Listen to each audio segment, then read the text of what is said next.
Assalamualaikum warahmatullahi wabarakatuh. Perkenalkan, nama saya Tanasa Indah Damayanti dengan NIM 195111073, mahasiswi akuntansi di Setia Perdana Mandiri Purwakarta. Kali ini saya akan membahas contoh soal tentang persekutuan likuidasi, di mana mata kuliah ini adalah akuntansi lanjutan keuangan 2 dengan dosen Ibu Erni Swedarwati. Untuk soalnya, persekutuan TYBB dan sekutu Tantri, Yolanda, Bayu, dan Bima membagi laba atau rugi dengan rasio 10, 20, 30, 40.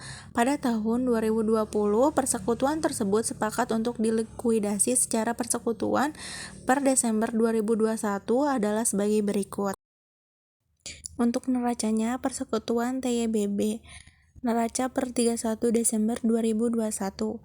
Aktiva lancar, kas 30 juta, utang usaha 100 juta, persediaan 125 juta, total aset lancar 255 juta di kredit, peralatan 95 juta di kredit, total aktivanya 350 juta.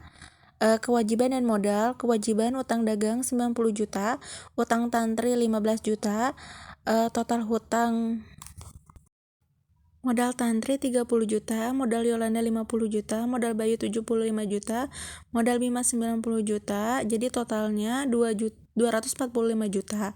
Total kewajiban dan modalnya 350 juta, itu udah balance.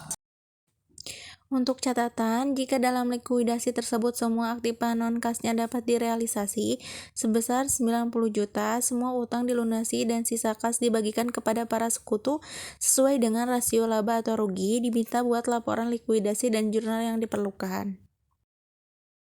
Untuk selanjutnya, persekutuan TYBB laporan likuidasi per Januari 2021. Sebelum realisasi 30 juta, kemudian melakukan realisasi 90 juta, aktiva non-kasnya 320 juta, untuk realisasinya juga 320 juta, kemudian aktiva hilang. Dari 320 juta yang dibagi ke presentasi masing-masing ke modal Tantri 10% itu 30 juta, jadi 23 juta. Modal Yolanda 50% jadi 46 juta. Kemudian modal Bima 75% jadi 69 juta. Kemudian dijumlahkan 30 juta ditambah 90 juta jadi 120 juta. Dari utang dagang Mario ada 10% dari 30 juta itu 23 juta. Hasil dari 30 juta jadi 23 juta itu hasil dari keuntungan persentase nilai kerugian akibat realisasi. Selanjutnya dari keterangan modal Bayu ada minus 20 juta, itu dibayar dari utang Tantri 20 juta. Selanjutnya saldo setelah pelunasan 30 juta, utang Tantri 15 juta, utang modal Tantri jadi 7 juta, modal Yolanda jadi 4 juta, modal Bima jadi 6 juta, modal Bayu jadi minus 2 juta. Selanjutnya saldo setelah pembagian kas itu 1 juta, utang Tantri 13 juta dan 7 juta, 4 juta dari Yolanda, 6 juta dari Bima, modal Bayu jadi 7 juta. Untuk jurnalnya mencatat realisasi dan mengakui rugi realisasi.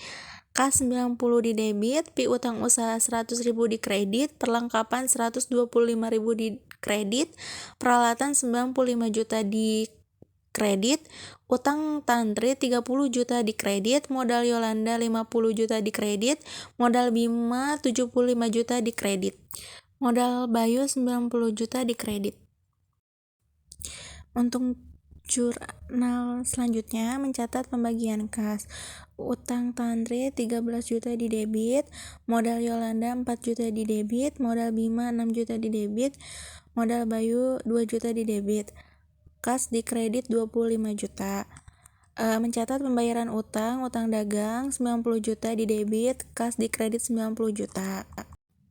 Selanjutnya mentransfer utang Tantri ke modal Tantri. utang Tantri 7 juta di debit, modal Tantri 7 juta di kredit.